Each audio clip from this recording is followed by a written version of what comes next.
ಎಲ್ರಿಗೂ ನಮಸ್ಕಾರ. ಇವತ್ತು ಬೆಳಗಿನ ತಿಂಡಿಗೆ ಅಥವಾ ರಾತ್ರಿ ಊಟಕ್ಕೆ ಕೆಲವರು ಈ ಥರ ತಿಂಡಿ ಮಾಡಿಕೊಂಡು ತಿನ್ನೋದುಂಟು. ಅದಕ್ಕೆ ತುಂಬಾ ಆರೋಗ್ಯಕರವಾದ ಒಂದು ರಾಗಿ ದೋಸೆ ಮಾಡ್ತಾಯಿದ್ದೀನಿ. ಪ್ರತಿಯೊಂದು ದೋಸೆನೂ ತುಂಬಾ ಗರಿಗರಿಯಾಗಿ ತುಂಬ ರುಚಿಯಾಗಿ ಇರೋವಂಥದ್ದು.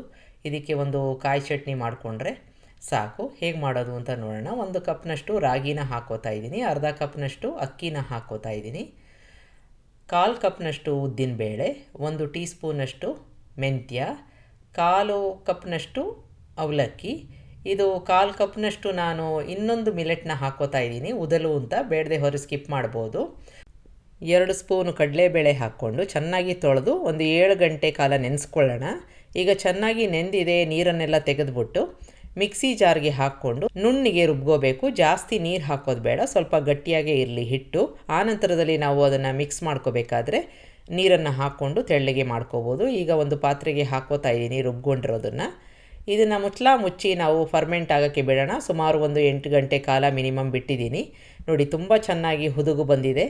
ತುಂಬಾ ಈ ಥರ ಹುದುಗು ಬಂದಿರೋದ್ರಿಂದ ಪ್ರತಿಯೊಂದು ದೋಸೆನೂ ತುಂಬಾ ರುಚಿಯಾಗಿರುತ್ತೆ, ತುಂಬಾ ಗರಿಗರಿಯಾಗಿ ತೂತು ತಾನಾಗಿ ಬಂದು ಇರುತ್ತೆ. ನೀವು ಎಷ್ಟು ತೆಳ್ಳಗೆ ಬೇಕಾದರೂ ದೋಸೆನ ಮಾಡ್ಕೋಬೋದು. ಈಗ ನಾನು ಇದಕ್ಕೆ ಉಪ್ಪನ್ನು ಹಾಕಿಲ್ಲ, ಹಾಗಾಗಿ ಉಪ್ಪನ್ನು ಬೆರೆಸ್ಕೊಂಡು ಚೆನ್ನಾಗಿ ಮಿಕ್ಸ್ ಮಾಡ್ಕೊಂಬಿಡೋಣ. ನಾನಿಲ್ಲಿ ನೀರನ್ನು ಹಾಕ್ತಾಯಿಲ್ಲ, ಹದ ಕರೆಕ್ಟಾಗಿದೆ. ನೀವು ಬೇಕಾದರೆ ನೋಡಿಕೊಂಡು ನೀರನ್ನು ಹಾಕ್ಕೋಬೇಕು. ಚೆನ್ನಾಗಿ ಮಿಕ್ಸ್ ಮಾಡ್ಕೊಂಬಿಡೋಣ ಒಂದು ಸಲ. ನೀವು ಉಪ್ಪನ್ನು ಬೇಕಾದರೆ ಎಷ್ಟು ಬೇಕೋ ಅಷ್ಟು ಪ್ರಮಾಣಕ್ಕೆ ಕೂಡ ಬೆರೆಸ್ಕೊಂಡು ಮಾಡ್ಕೋಬೋದು. ನಾನಿಲ್ಲಿ ತವಾ ಕಾಯೋಕ್ಕೆ ಇಟ್ಟಿದ್ದು ಸ್ವಲ್ಪ ಎಣ್ಣೆ ಹಾಕ್ಕೊಂಡು ಚೆನ್ನಾಗಿ ಒರೆಸ್ಕೊಂಡಿದ್ದೀನಿ.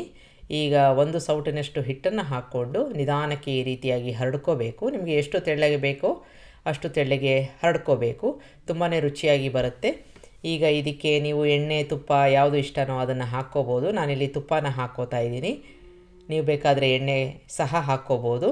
ಈಗ ಸ್ವಲ್ಪ ಬೇಯ್ತಾ ಇದೆ, ತುಂಬಾ ಗರಿಗರಿಯಾಗಿ ಬರ್ತಾಯಿದೆ. ಈಗ ನಿಧಾನಕ್ಕೆ ಸೈಡ್ನೆಲ್ಲ ಬಿಡಿಸ್ಕೋತಾ ಹೋಗೋಣ. ಈ ರೀತಿ ಮಾಡಿದಾಗ ತುಂಬಾ ಗರಿಗರಿಯಾಗಿ ತಂತಾನೆ ಮೇಲಕ್ಕೆ ಬರುತ್ತೆ. ಅದರಲ್ಲೂ ಕಬ್ಬಿಣದ ಒಂದು ತವದ ಮೇಲೆ ಮಾಡಿದಾಗಂತೂ ಇನ್ನೂ ತುಂಬ ಚೆನ್ನಾಗಿ ಬರುತ್ತೆ. ಆದಷ್ಟು ಕಬ್ಬಿಣದ ತವ ಉಪಯೋಗಿಸೋದು ಒಳ್ಳೆಯದು. ನೋಡಿ, ತೆಳ್ಳಗೆ ಗರಿಗರಿಯಾಗಿ ರಾಗಿ ದೋಸೆ ರೆಡಿ ಆಯಿತು. ಇದ್ರ ಜೊತೆಗೆ ನೀವು ಸಾಗು, ಚಟ್ನಿ ಯಾವ್ದು ಬೇಕಾದರೂ ಮಾಡ್ಕೋಬೋದು. ಈಗ ಮತ್ತೊಂದು ತೋರಿಸ್ತಾ ಇದ್ದೀನಿ. ಅದೇ ರೀತಿಯಾಗಿ ಆದಷ್ಟು ತವಾನ ಸ್ವಲ್ಪ ತಣ್ಣಗೆ ಮಾಡಿಕೊಂಡು ಒಂದು ಒದ್ದೆ ಬಟ್ಟೆಯಿಂದ ಒರೆಸ್ಕೊಂಡು ಈ ಥರ ಮಾಡಿಕೊಂಡಾಗ ಕಬ್ಬಿಣದ ತವ ತುಂಬಾ ಚೆನ್ನಾಗಿ ದೋಸೆನ ಮಾಡೋಕ್ಕೆ ಬರುತ್ತೆ. ಈಗ ಹರಡ್ಕೊಂಡಿದ್ದೀನಿ. ಮತ್ತು ಇದಕ್ಕೆ ಎಣ್ಣೆ ಅಥವಾ ತುಪ್ಪ ನಿಮ್ಗೆ ಯಾವ್ದು ಬೇಕೋ ಅದನ್ನು ಹಾಕ್ಕೋಬೋದು. ಸೈಡೆಲ್ಲ ಚೆನ್ನಾಗಿ ಬಿಟ್ಕೋತಾ ಇದೆ. ಈಗ ಇದನ್ನು ನಾವು ತೆಕ್ಕೊಂಬಿಡೋಣ. ಚೆನ್ನಾಗಿ ಗರಿಗರಿಯಾಗಿದೆ ಅಂತ ಆದರೆ ಎರಡೂ ಬದಿಯಲ್ಲಿ ಚೆನ್ನಾಗಿ ಬೇಯಿಸ್ಕೊಂಡು ಆನಂತರದಲ್ಲಿ ಇದನ್ನು ತೆಕ್ಕೊಂಡು ಒಂದು ಕಾಯಿ ಚಟ್ನಿ ಜೊತೆ ನಾನು ಸರ್ವ್ ಮಾಡ್ತಾಯಿದ್ದೀನಿ. ತುಂಬಾ ಗರಿಗರಿಯಾಗಿ ತೆಳ್ಳಗೆ ರುಚಿಯಾಗಿ ಇರುವಂಥ ಒಂದು ಆರೋಗ್ಯಕರವಾದ ಒಂದು ದೋಸೆ ಬೆಳಗಿನ ತಿಂಡಿಗೆ ತುಂಬಾ ಚೆನ್ನಾಗಿರುತ್ತೆ. ಒಂದು ಸಲ ಮಾಡಿ ನೋಡಿ. ನಿಮಗೆ ಚಟ್ನಿ ಜೊತೆಗೆ ಪಲ್ಯ ಬೇಕು ಅಂತ ಅನಿಸಿದ್ರೆ ಅದನ್ನು ಸಹ ಮಾಡಿಕೊಂಡು ಮಸಾಲೆ ದೋಸೆ ರೀತಿಯಲ್ಲಿ ಸವಿಬೋದು. ನಿಮಗೆ ರೆಸಿಪಿ ಇಷ್ಟ ಆದಲ್ಲಿ ಲೈಕ್ ಮಾಡಿ, ಶೇರ್ ಮಾಡಿ, ಕಮೆಂಟ್ ಮಾಡಿ, ನನ್ನ ಚಾನಲ್ಗೆ ಸಬ್ಸ್ಕ್ರೈಬ್ ಮಾಡಿ. ನಮಸ್ಕಾರ.